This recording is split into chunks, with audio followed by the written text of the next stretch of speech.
Oh, first off, hello everyone. Sorry I can't be there with you today um, to say farewell to my mum. Fortunately, I, along with my oldest son Finley, were able to spend some really lovely moments with mum in her final weeks at home. Finley really wanted to say goodbye to his grandma, and I wanted to say goodbye to my mum. And I'll always cherish the fact that we had those last few weeks, or last few days really. Um, and I know that she knew that she was important to some people, and she knew she was loved. Um, I'd like to acknowledge all my family that are there today, and I'm sorry I can't be with you. I know that a lot of you have been a really great source of support to Mum, but also to myself and to Sarah.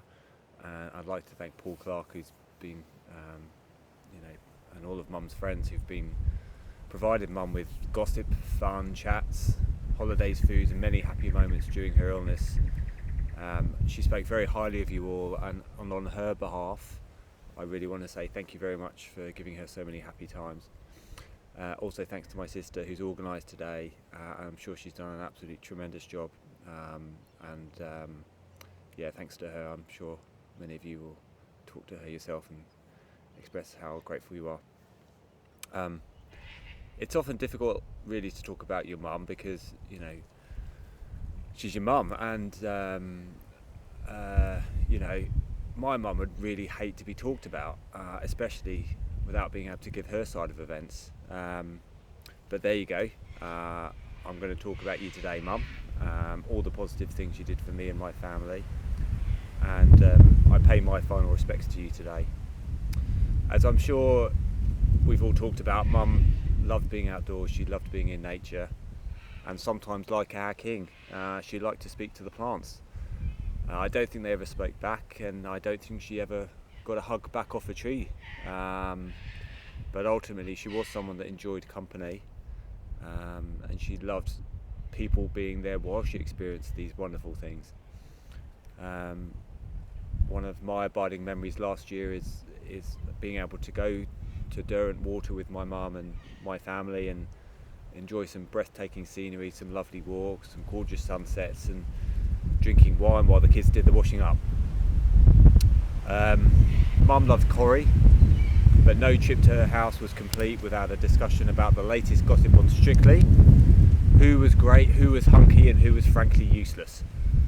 And this happened whether or not you lived in the UK or watched it. Mum could be mischievous and witty.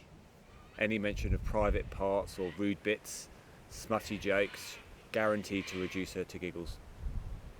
In terms of our relationships, apparently I was less than the ideal baby, and I may have spent some time screaming down the end of the garden in a pram. However, as time went by, we did have a close mother-son relationship, and she could be very tender when I was suffering heartbreak or upset by an event in my life. But she also helped me become self-reliant and resilient. I know how proud she was of me and my family, and of course Sarah's family. I remember when I first went to university, when Erin and I got married, and when she met her first grandchildren, the look of pride in her eyes when I look back at the photos now. Mum always welcomed Erin into our family with open arms. She was always kind and generous in spirit. She had a lust for life and adventure, and I'll always remember one trip in Australia with Dad back in around 2007. Erin and I had a tiny car, barely big enough for two. At Christmas, we drove that car for 7 hours, packed full of luggage and presents, all wearing silly hats to spend Christmas with Erin's parents. Of course, the trip was still fun, and all the way from the UK, they'd managed to pack enough silly hats for the whole family to wear.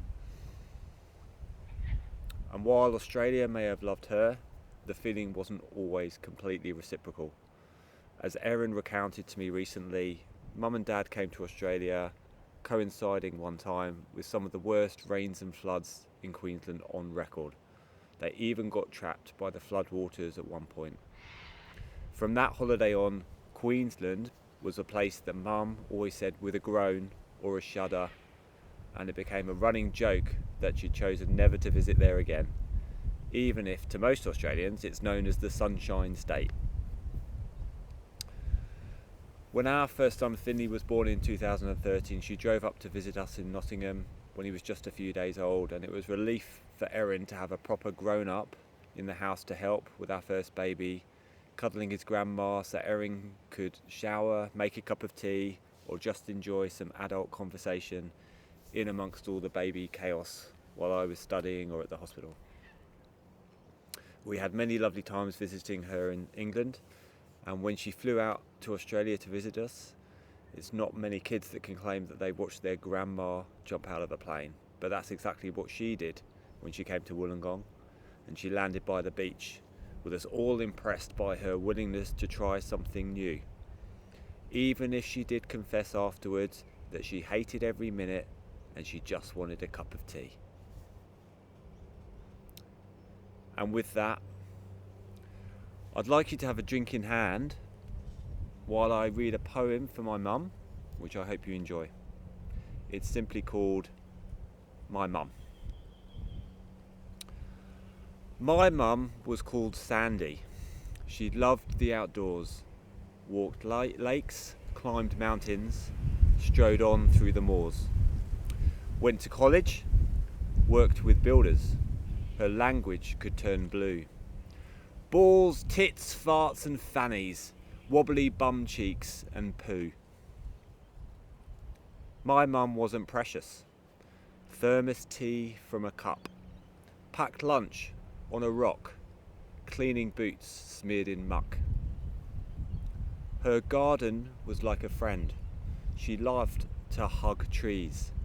She talked to wild animals, answered jokes from the bees.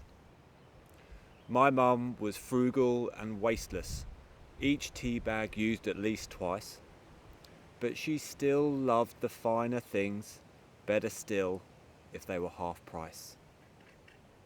She designed and made frocks, was a Marxist at heart, took ballroom dance lessons, loved a joke about farts. So as you raise a glass, and as a tribute to my mum, just say bollocks to all this and cheers, up your bum. I know she'd be the first on the dance floor.